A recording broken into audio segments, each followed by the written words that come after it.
তো গাইস, আমি এখন ভয়েস দেওয়ার মতো একটা জায়গাতে নেই, তাই আমি একটু আস্তে আস্তে কথা বলতেছি। আমরা এসব বাদ দিয়ে এখন মূল ভিডিওতে চলে আসি।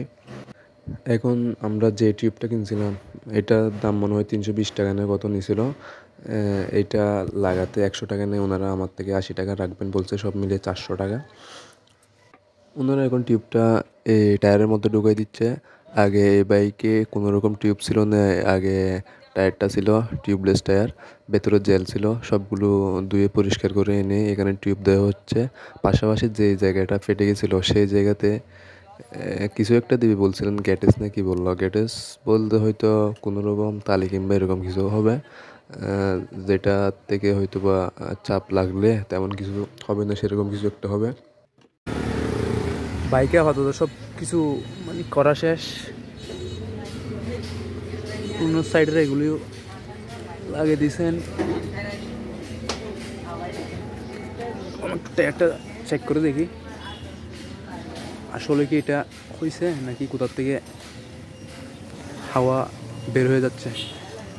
ওইটা খুঁজি যে ছিদ্র থেকে বের হয়েছিল। এই তো ছিদ্র হচ্ছে এটা। এটার উপরে ওনারা টিউবের মতো কি জিনিস একটা দিছে। এখান থেকে পানি বের হওয়ার কারণ হচ্ছে ওনারা রিংয়ের ভিতরে জেল ছিল টিউব এবং রিংয়ের মধ্যে, সেগুলা ওনারা মানে পানি দিয়ে ধুইছে, সেই কারণে পানি বের হচ্ছে।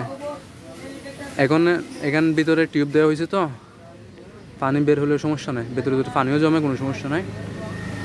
এখন আমার ওদের টাকা দিতে হবে 400 টাকা। 400 টাকা নিবে, টাকা কম রাখবেন না, ওনারা নিজেরাই বলছে। এখন টাকাটা দিয়ে আসি। আমার বাসায় যেতে হবে তাড়াতাড়ি, বাসায় আজকে কেউ নাই, তাই আজকে তাড়াতাড়ি চলে যেতে হবে। জন্য টাকাটা বের করি, এটা দিব। ধরো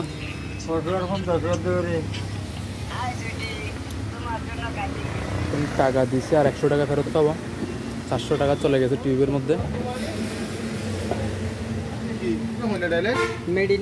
100 টাকা ফেরত পাইছি এমনি। হ্যাঁ, তো লাগানো তখন টিউবের দাম কেন ওরা?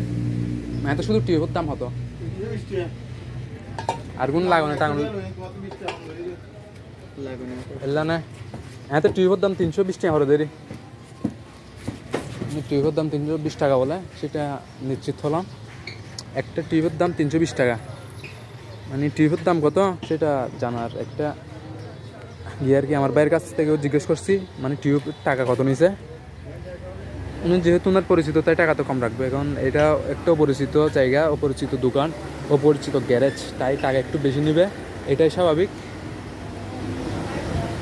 তো গাইস, আজকে যে ব্যাপারটা বলতেছি, আজকে আমি মেডিকেল সার্টিফিকেটের সিগনেচার পেয়ে আমি একটু বেশি খুশি ছিলাম। আমি টানতেছিলাম প্রায় 40-45 মতো হবে। হুট করে সামনের টায়ার থেকে হাওয়াগুলো বেরিয়ে গেছে, সাথে সাথে আমার প্যান্টে এগুলো চিটে ফুটে লাগছে আর কি। থেকে পানি মারতেছিল আমি মনে করছিলাম, কিন্তু আসলে না। আমি মোটামুটি টিউবটা লাগানোর পরে প্রায় 500 কিলোমিটার মতো চালাইছি। এমনি চাকার হাওয়ার প্রেশার ঠিক আছে। এখন যে করে হোক টিউবটা আমার চেঞ্জ করতে হবে, কারণ টিউব বলতেছি না না না টায়ার সামনের এবং পেছনেরটা দুটাই চেঞ্জ করতে হবে।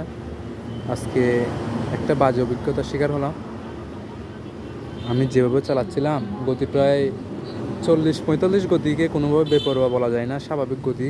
রাস্তায় খোলামেলা ছিল, আমি 40-45-এ চালাচ্ছিলাম, কিন্তু হুট করে সাথে সাথে জেল এবং বাতাসের তীব্র ঠেলায় জেলগুলো এভাবে মানে আমার পায়ে পড়ছিল। এই যে দেখেন, আমি মনে করছি কে বাস থেকে ফেলছিল কিংবা সিএনজি থেকে।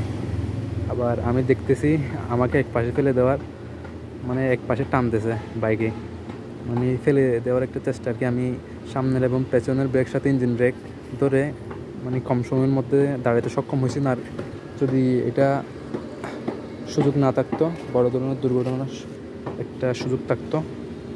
ঠিক আছে গাইস, অন্য কোনো দিন নতুন কোনো ভিডিও নিয়ে আবার চলে আসবো আপনাদের মাঝে।